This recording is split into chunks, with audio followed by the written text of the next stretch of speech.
Pemirsa, terima kasih Anda masih bersama kami. Presiden terpilih Prabowo Subianto sangat serius mempersiapkan kabinetnya. Di antaranya dengan memberikan pembekalan yang menghadirkan pakar internasional. Prabowo juga bersikap tegas bagi calon menteri yang tidak siap dipersilakan untuk mundur. Benarkah hal itu indikasi Prabowo tidak akan bongkar pasang kabinet? Inilah Top Review.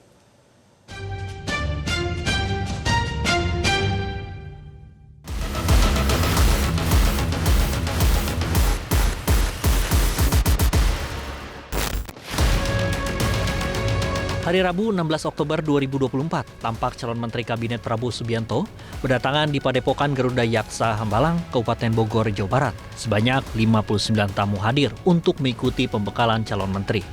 Pembekalan turut dihadiri Wakil Presiden terpilih Gibran Rakabuming Raka. Ada sejumlah menteri yang dibahas dalam pembekalan hari pertama, yakni isu geopolitik, kesuksesan sebuah negara, dan Gross Domestic Product atau GDP. Materinya sesuai dengan tantangan-tantangan yang sedang dihadapi bangsa dan negara ini. Jadi sangat strategik, termasuk juga berbagai problematika dari mulai geopolitik, geostrategi, geoekonomi, dan juga isu-isu kerakyatan seperti makan bergizi. Yang pada intinya adalah mengingatkan kita bahwa tantangan ke depan itu tidak mudah dan semua harus siap dan semua harus bekerja secara cepat. Dengan memperhatikan perkembangan baik dari dalam negeri maupun juga luar negeri. Kita tahu geopolitik punya tantangan sehingga memang semua harus kerja cepat.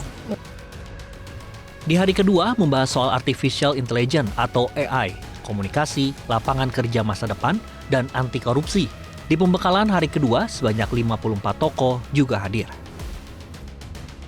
Arahnya adalah satu menyamakan frekuensi, yang kedua juga menekankan prioritas apa yang akan dijalankan oleh pemerintahan ini ke depan, dan mendengar tadi berbagai narasumber, ada yang berbicara tentang pemberantasan korupsi dari perspektif internasional, kemudian the future of artificial intelligence AI, kemudian ada juga yang menyampaikan kisah sukses pertumbuhan ekonomi yang impresif di Dubai. Dalam pembekalan ini, Presiden terpilih Prabowo Subianto bersikap tegas jika tidak sepakat dengan gagasan Prabowo, para calon menteri dan calon wakil menteri dipersilahkan mundur sebelum dilantik. Sikap tegas Prabowo ini dinilai bentuk sikap lugas Prabowo kepada para calon pembantunya. Sikap ini sekaligus menjadi indikasi bahwa Prabowo tidak akan melakukan bongkar pasang kabinet. Dalam hal ini tidak ada basa-basi lagi, yang dilakukan Presiden adalah Pak Prabowo dalam hal ini mengatakan secara lugas, secara frankly speaking kepada semua gitu ya, calon para pembantunya, silahkan, karena belum dilantik ini ya, jadi calon silahkan kalau memang setuju dan semua kriteria atau semua persyaratan yang dimintakan tadi itu oke, mengikuti gitu, maka deal. Kalau tidak, ya bagusnya mundur saja kan gitu. Itu menurut saya bagus sekali. Jadi sangat terang benderang, tidak memberikan pilihan-pilihan yang istilahnya itu gray area gitu. Ini pilihan yang jelas. Kalau diambil berarti mengikuti peraturannya kan gitu. Mengikuti semua aturannya dan tentu diharapkan mampu mengeksekusi program-program tadi itu. Karena bagaimanapun juga gitu ya, kalau Presiden tidak mengatakan sejak awal, maka yang terjadi nanti bongkar pasang kabinet. Nah, ini yang kita katakan yang lalu-lalu, janganlah terjadi trial and error, bongkar pasang kabinet di tengah jalan terus-menerus gitu. Mungkin sekali gitu boleh kan, tapi kalau sering kali orang diangkat, diturunkan, diangkat lagi itu sampai 3 kali mengangkat itu menurut saya menimbulkan pertanyaan yang besar bagi publik kepada Presiden. Ini maunya apa? Maka sejak awal bagus sekali ada keterukuran. Di sini kalau saya pribadi menyambut sangat positif gitu. Dalam pembekalan ini, Prabowo menghadirkan sejumlah pakar dan praktisi internasional. Di antaranya John Mearsheimer, seorang profesor dari University of Chicago. Kemudian ada Ray Dalio, seorang penasehat makroekonomi untuk pembuat kebijakan dunia. Ada juga Michael Hausman, pendiri Accelerator sekaligus seorang ahli teknologi dan ilmuwan data. Juru bicara Prabowo Subianto, Dhanil Anzar Simanjuntak menjelaskan bahwa kepemimpinan Prabowo adalah kepemimpinan yang didasarkan sains dan ilmu pengetahuan. Mbak, pola kebijakan Pak Prabowo, pola kepemimpinan Pak Prabowo itu adalah kepemimpinan yang based on knowledge, based on science. Jadi Pak Prabowo ingin menempatkan pikiran-pikiran ilmiah, tradisi-tradisi ilmiah itu sebagai base, sebagai basis pembuatan kebijakan. Berdiskusi dengan Pak Prabowo itu seringkali harus didasari oleh pikiran-pikiran yang punya dasar kuat, punya pijakan kuat.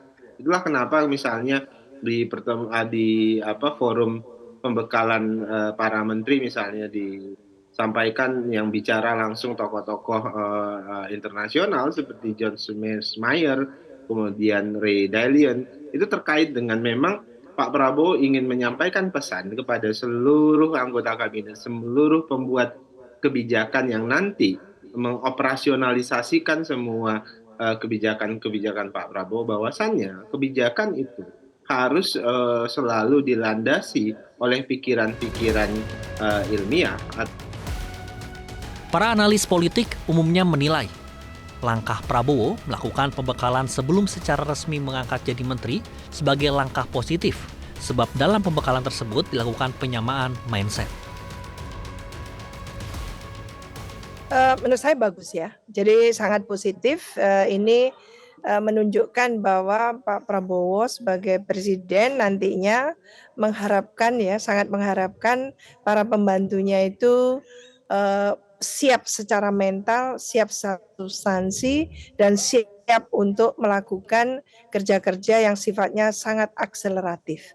Oleh karena itu sejak awal ibaratnya diberikan pemahaman-pemahaman tentang betapa tantangan ke depan itu luar biasa, baik domestik maupun juga dari faktor internasional. Jadi faktor internal dan faktor eksternal yang berkaitan dengan politik internasional, lalu bagaimana kondisi Indonesia itu sendiri dan apa saja yang akan ditekankan untuk katakan gitu ya, membuat pemerintahan Pak Prabowo nanti ke depan itu betul-betul bisa meyakinkan masyarakat gitu ya, dengan sosok-sosok yang dipilih saat ini yang sudah sebetulnya tidak hanya dibekali, diharapkan mampu untuk mengeksekusi program-program tadi itu. Ini kan perspektif itu atau paradigma ini penting dalam pengelolaan negara.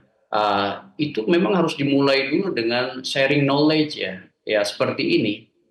Baru kemudian punya rembesan ke bawah. Jadi jangan kemudian aspek teknokratis menghilangkan dimensi gagasan. Karena dimulai dari berpikir kemudian akan punya satu roadmap yang jelas, dan itu dimulai juga dengan komitmen presiden. Banyak sekali kalau kita lihat sejarah tata kelola pemerintahan itu mengalami bottleneck karena memang tidak punya imajinasi soal mengelola negara, tidak punya imajinasi soal misalnya bagaimana menurunkan keinginan presiden dalam konteks kebijakan di kementerian-kementerian itu dengan satu cara berpikir paradigmatik yang jelas. Rencananya, Prabowo akan langsung mengumumkan kabinet begitu usai dilantik. Dengan demikian, pemerintah Prabowo Gibran akan langsung tancap gas. Jelajahi cara baru mendapatkan informasi. Download Metro TV Extend sekarang.